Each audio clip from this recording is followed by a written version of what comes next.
एक ओंकार सतनाम करता पुरख निरपौ निर्वैर अकाल मूरत अजूनी सैभंग गुरप्रसाद जप आद सच जुगाद सच है भी सच नानक होसी भी सच। वाहिगुरु जी का खालसा वाहिगुरु जी की फतेह। Dear students, in this video I will be covering exercise 6.5 triangles chapter question 15th class 10th। आपको क्वेश्चन बोला हुआ है statement in an equilateral triangle there एक equilateral triangle A B C है, there is a point D on B C. D एक पॉइंट है B C पे, सच दैट इक्विलेटरल ट्राइंगल है, मीन सारी साइड्स अगर एक्स है तो सारी साइड्स एक्स हो गई। Such that B D is 1/3 of B C. ये आपको गिवन है क्वेश्चन में कि ये बी डी बी सी का 1/3 है, मीन्स अगर बी सी x/3 है तो B D sorry B C अगर x है तो बी डी x/3 होगा। आपको क्वेश्चन में बोला है in triangle equilateral triangle A B C D is a point on B C such that B D is 1/3 of B C. Means आपने equilateral triangle था, सारी साइड्स एक्स ले ली तो बी डी x/3 होगी, क्योंकि उन्होंने बोला है B D is 1/3 of B C. आपको पता है इक्विलेटरल ट्राइंगल में हमने कंस्ट्रक्शन करी। अब आपको ये पता है कि इक्विलेटरल ट्राइंगल में जो परपेंडिकुलर होता है वो मीडियन का काम करता है। मीन्स अगर ये पूरी बी सी हमारे पास x है तो बी ई x/2 होगा और ई सी भी x/2 होगा, क्योंकि इक्विलेटरल ट्राइंगल में परपेंडिकुलर बाइसेक्ट करता है ट्राइंगल को, एंड यानी ऑपोजिट साइड को भी बाइसेक्ट करता है। यानी ए ई एक मीडियन है। मीडियन क्यों? क्योंकि ऑल्टीट्यूड मैंने ड्रॉ करा। और इक्विलेटरल ट्राइंगल याद रखना, सिर्फ इक्विलेटरल ट्राइंगल में जो उनका ऑल्टीट्यूड होता है वो इस साइड को बाइसेक्ट करता है। जैसे ए ई ऑल्टीट्यूड है तो ये बाइसेक्ट करेगा, बी ई सी के इक्वल होगा। ये x/2 तो ये भी क्या होगा x/2। पूरा x/2 है, इतना x/3 है। तो अब ध्यान से देखिएगा, तो आप डी ई को क्या कह सकते हैं, ये x/2 है पूरा यहाँ से लेके यहाँ तक, और इतना x/3 है। तो x/2 में से ये पूरे में से ये माइनस कर दे तो ये आ जाएगा। तो डी ई किसके इक्वल होगा? क्वेश्चन मेरे को प्रूफ करना है 9ab² is equal to 7ad²। मैंने आपका टू प्रूफ यहाँ पे लिख दिया। तो अब मैं क्या कह सकता हूँ, ये डी ई किसके इक्वल होगा? डी ई होगा x/2 में से x/3 माइनस कर दो, ये डी ई के इक्वल हो जाएगा। तो अब मैंने क्या करा, एलसीएम हो गया 6, सो 3x यहाँ पे -2x that is equals to x/6। ये डी ई हो गया। तो डी ई मेरे पास x/6 हो गया।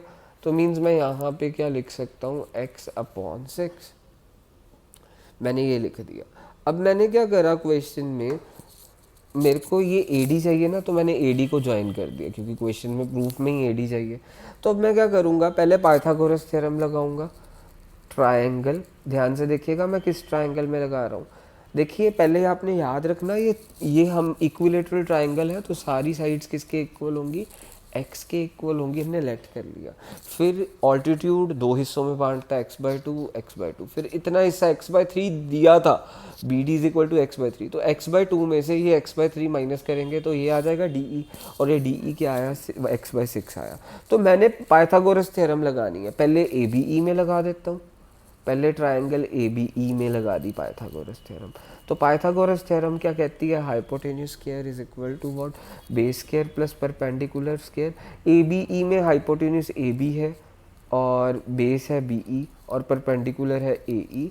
तो अब मैं ए बी को क्या कह सकता हूँ, x, बी ई को क्या कह सकता हूँ, x/2 का स्क्वायर, ए ई को क्या कह सकता हूँ, ए ई का square, x² minus x/4, x²/4। ये x² यहाँ पे क्या होगा, ये x²/4 आया, ये प्लस x²/4 है, उधर जाके माइनस x²/4 हो गया।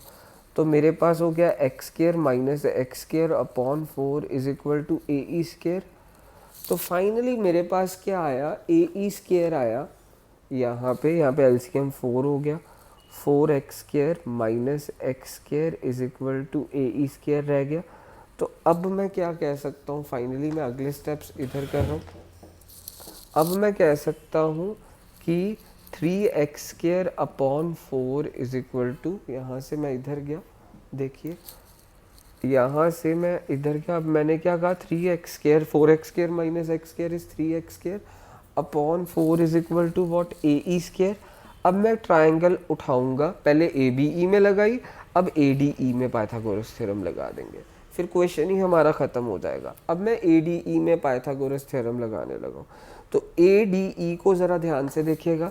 ए डी ई में hypotenuse square is equal to base square plus perpendicular square लगाया। हाइपोटेन्यूज क्या है हमारे पास, ए डी का स्क्वायर, बेस क्या है डी ई का स्क्वायर, परपेंडिकुलर क्या है ए ई का स्क्वायर।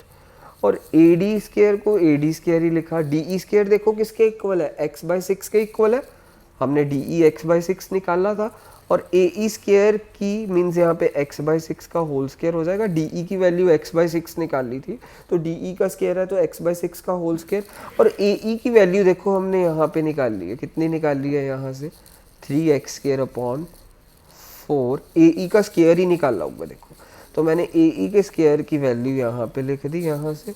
अब मेरे पास क्या आ गया, A D square is equal to x square upon 36 plus 3x square upon 4, ऐसे आया। तो अब ज़रा ध्यान से देखना, अगला स्टेप ध्यान से देखिएगा। तो अब मैं क्या कह सकता हूँ, A D square is equal to LCM हो गया यहाँ से 36, एक्स स्क्वायर प्लस 4 9 जा 36, यहाँ पे 28 एक्स स्क्वायर आ गया ऐसे एलसीएम लेने के बाद। अगला स्टेप देखिएगा यहाँ पे होगा, तो ए डी स्क्वायर किसके इक्वल आ गया, मेरे पास यहाँ पे 27 था, sorry 27 x square plus x square कितना हो गया, 28 एक्स स्क्वायर अपॉन 36। तो अब ये कटिंग हो रही है, 36 और 28 की, 4 9 जा 36, 4 7 जा 28, ये 9 उधर चला गया। 7 A D square is equal to 7 x square, और x को हम ए बी लिख सकते हैं, देखो ए बी हमारा x था, डायग्राम की तरफ देखो ए बी एक्स था, तो मैंने क्या लिखा, 7 A D square is equal to x की जगह पे ए बी लिख दिया, तो 7 ए बी स्क्वायर, यही आपको प्रूफ करना था, हैंस प्रूफ। ये क्वेश्चन बहुत इंपॉर्टेंट है, पेपर में आता ही आता है और बच्चे कंफ्यूज बहुत होते हैं, इसको ध्यान से देख लीजिएगा, बार बार रिवाइंड करके देख लीजिएगा, चाहिए। That's it.